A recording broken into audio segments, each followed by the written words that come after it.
It is 2 in the morning. The Icebreaker is somewhere in the Weddell Sea, 3 weeks from the nearest port. The ship is rolling 40 degrees to starboard. In the galley, a pot of beef stew, 20 liters, boiling at full heat, has just broken its locking clamp. The chef has 4 seconds to decide, grab it or get out of the way. This is not a drill. This is Tuesday. Icebreaker chefs are one of the least talked about jobs in extreme work, and one of the most psychologically vital. They don't drill through ice. They don't run nuclear reactors. They feed the people who do. But on a polar expedition, that job carries a weight most people never think about. Today, we're going to change that. Icebreakers exist to do one thing: fight through frozen ocean. A large vessel weighs over 20,000 tons, and its hull is shaped to ride up onto pack ice and crush it by sheer mass. When the ship hits a pressure ridge, this is Insider Shift. Real jobs, real shifts, real danger. Hit like and subscribe now. It sounds like a freight train hitting a building. The vibration goes through the walls, the floor, and every person standing on it.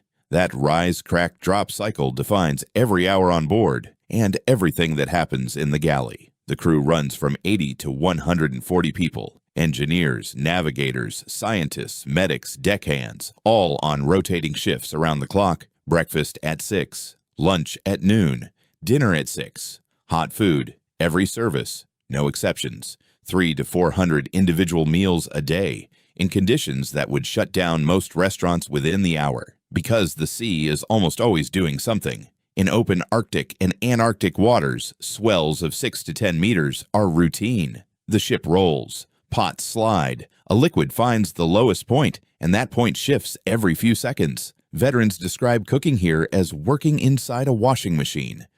You develop sea legs in the kitchen, knees bent, weight distributed like a surfer, both hands free, eyes on the food, while the floor tilts beneath you.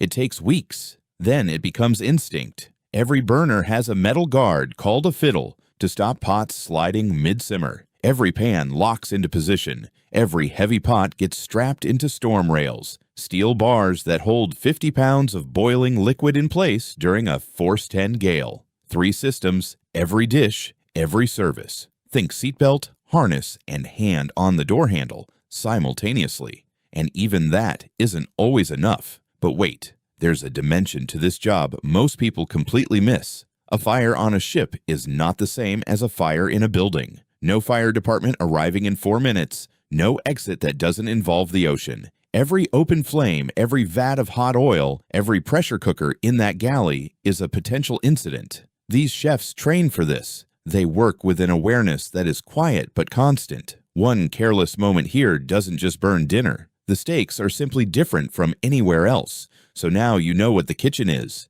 Here's the part nobody expects. The food is extraordinary, not adequate. Extraordinary. 4-course meals, freshly baked bread, birthday cakes in Antarctic winter. These chefs will tell you, without irony, that some of the best work of their careers happened on a polar vessel. When everything around you tries to make cooking impossible, the ones who love it don't dial down. They go up.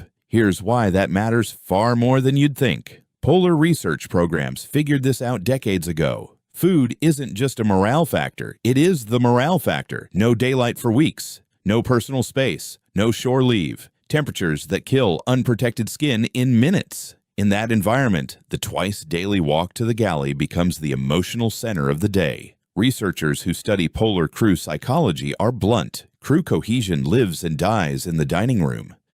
A cold meal is not an inconvenience. It is a declaration of war. And here's where it gets really interesting. Think of it as a freshness clock. Nobody can reset. Day 1, avocados, fresh herbs, real vegetables. You're a hero.